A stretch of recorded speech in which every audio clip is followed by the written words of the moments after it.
Welcome viewers to this series of lectures on European history, CEC Gurukul lectures. I am Shankar Kumar. I teach at Hindu College in the Department of History, and the topic that we have been talking about earlier as well is the Absolutist States, and earlier I have already spoken to you about it in terms of some preliminary introductory discussion around it.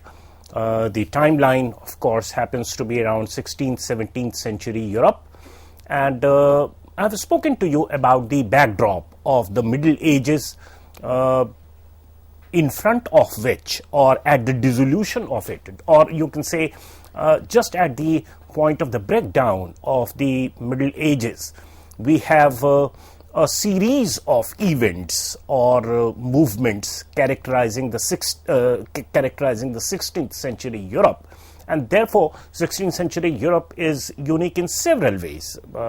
It's not only about the beginning of the Renaissance or its spread outside Italy to different parts of Europe, but even otherwise, Reformation as a movement had begun, and it had drastically changed the way people thought about it, the way people thought about the cosmos, the way people visualized quite a few things, and even on the ground there were several changes with respect to economy in terms of the fact that we find the beginning of what we know as merchant capitalism or commercial capitalism. So that had begun.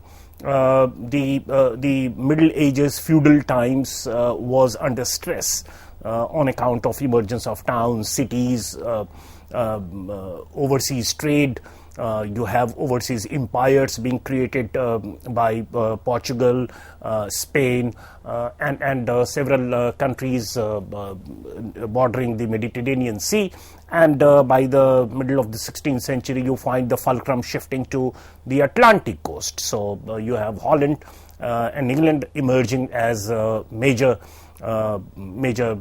centers, or you have Antwerp, London, etc. emerging as major towns from where the changed pulse of the economic activities could be detected, and it had its ramifications across the continent.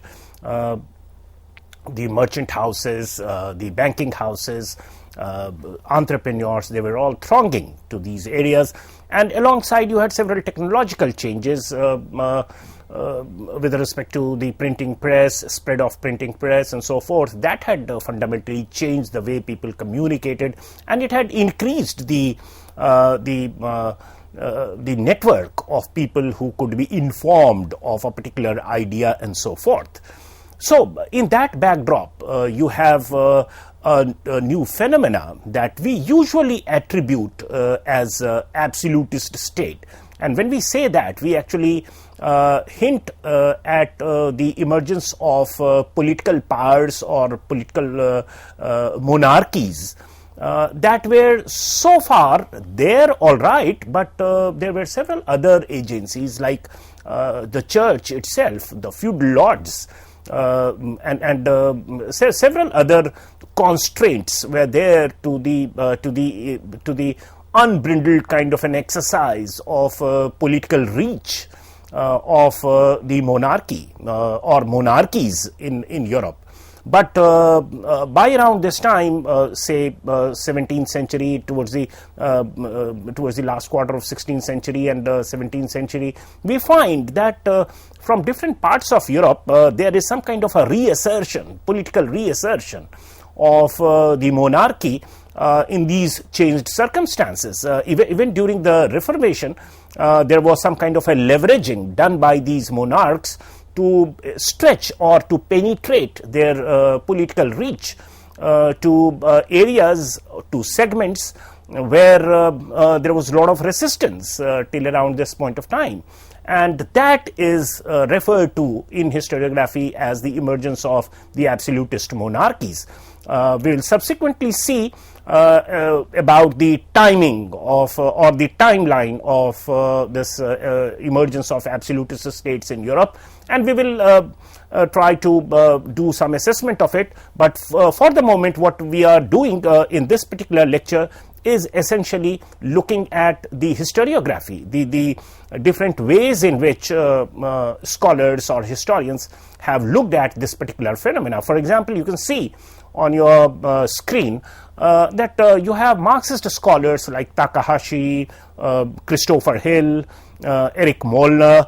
By and large, they have emphasized the effort towards continued dominance on the peasantry as a class even during absolutism. In fact, in our earlier discussion, we had said that 16th century in general marks the dissolution of the feudal times, and gradually we have the bourgeoisie asserting itself, modernity coming to its own, and the next couple of centuries would be dominated by scientific revolutions and industrial revolutions and so forth, and that truly heralded on the ground what we know as modern times. So this is some kind of a preface. This is some kind of a, you can say, ground being prepared for modernity to entrench itself fully in Europe. And rise of absolutist states, therefore, is seen by historians either as harbinger of this political assertion by groups that were so far not so central in the politics of Europe, like the bourgeoisie or the new landed aristocracy and so forth, whereas we have a set of scholars who would rather view these absolutist states characterized by the rule of Louis XIV in France and several other monarchs across Europe, Eastern as well as Western Europe, although there is a fair bit of difference between the nature of absolutism in these two areas of Europe. But by and large, the Marxist scholars think that the absolutist monarchs continued to depend on the class that was somewhat loath to new changes, and it was the dominance on the peasantry, as was the practice earlier, that continued even during the absolutist period. And therefore, Christopher Hill goes on to say that absolutism essentially is nothing but a feudal state. So if one were to characterize as to what is the nature of the absolutist state, is it different from the feudal states of past? Well, Christopher Hill would say that by and large it continued to be feudal because its social base continued to be the same set of feudal lords who were protected or who were collaborated with by the absolutist monarchs also. And despite little bit of political intensification, or you can say political outreach being realized, by and large they continue to rely on the same social class, and that was the feudal class, and therefore it should be regarded as per Marxist scholars as a feudal state and nothing more. Eric Molnar goes on to say that whatever variants that absolutist states do give us across the 17th century Europe actually went on to serve the interests of nobles and landed men. And if you look at the instance of taxation, which is a very good parameter to understand the nature of the state, it continued even in the absolutist phase majorly to be incident on the peasantry. So it is the peasantry which is bearing the brunt of entire expenditure in the name of the state machinery or state apparatus, and therefore the peasantry as a class continues to be heavily taxed, and there is no respite for them as compared to what was the situation even in the feudal times. So Moller goes on to say that it is absolutist states represent a kind of settlement of interest rather than surrender of interest by the aristocracy. So there is no giving away of power and authority and control by the aristocracy as such. It continued to remain important, and the peasantry continued to be under the aristocracy in a state society as Europe was before the advent of modernity. And absolutist states, as per Marxist writings, revealed in the writings of the scholars I just spoke about, it continued to serve the interest of the feudal forces. Nevertheless, we do have several evidence of growing conflict between the aristocracy and the king as well. So it's not as if it was just what was the situation in the feudal times, but the instance of tension growing between the king and the aristocracy also inflates and intensifies during the absolutist period. For example, in the writings of annal historians like Brodel and also Lublinskaya, we find that aristocracy versus king was there, all right, but it was a limited kind of affair. The king wanted to control aristocracy, all right, during the absolutist phase, but it protected their interests as well against the peasantry. So when it came to the peasantry, when it came to the critical issue of taxation, they perhaps collaborated, aristocracy and the monarchy, the upcoming absolutist monarchs. They were on the one side. So that's the view held by these historians. Similarly, you have Hurstfield, who says that king's dilemma of controlling and getting support of the nobility is a characterizing feature of absolutism. So those cozy times, those unchallenged times of king being the biggest feudal lord of an area are gone.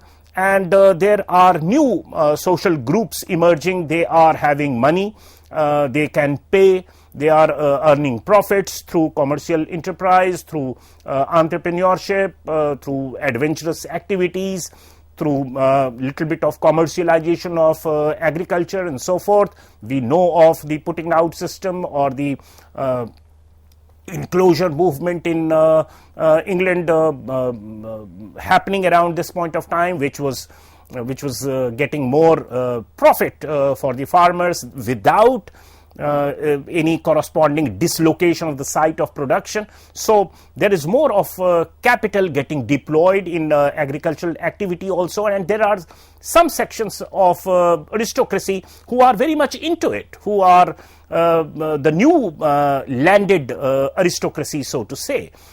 And the king is always in some kind of a dilemma, because this is an upcoming powerful class that can lend support and sustain the absolutist monarchies as well, and the earlier practice of supporting the conventional aristocracy. The older aristocracy, of course, was there, and that dilemma is something that all the absolutist monarchs of 17th century had to contend with. Roland Musnier says that monarchy emerged during the absolutist phase as some kind of an autonomous force, and this autonomy of the monarchy is a new feature, and Musnier therefore differs from the dominant Marxist view and says that now the state is rather autonomous as compared to what it was in the past under the clutches and command and control of the nobility and older aristocracy. Now the state apparatus is more autonomous because bourgeoisie is against the nobility, and this bourgeoisie is the upcoming bourgeoisie as a consequence of vigorous economic and trade activities that characterize 16th century and 17th century Europe. And monarchy, as one can very easily make out, usually deviated between the two. So on the one hand, you have the aristocracy, and on the other hand, you have the bourgeoisie. Both are capable at this point of time to continue to lend support for a viable monarchy to survive, and absolutist state in the 17th century Europe represents that phase of, you can say, dilemma of the monarchy, of the dependence of the state structure on either of the two social blocks. One is, of course, conventional, and the other is progressive at this point of time. So absolutism is resulting from some kind of a class struggle between the bourgeoisie and aristocracy, is what these historians have to say. Now, at the time of the feudal breakdown, which is the time that we are talking about, in fact, more than two classes existed within aristocracy. So, if one were to make a very simplistic kind of classification, that there is aristocracy, which is you can say conventional and loath to change, and is tuned to its rural way of life, and not that much charmed with the emerging capital. And on the other hand, you have bourgeoisie, which is very outgoing and is the new upcoming economically powerful class. But the fact of the matter is that there are several layers, there are several ambivalences, there are several other categories also that existed.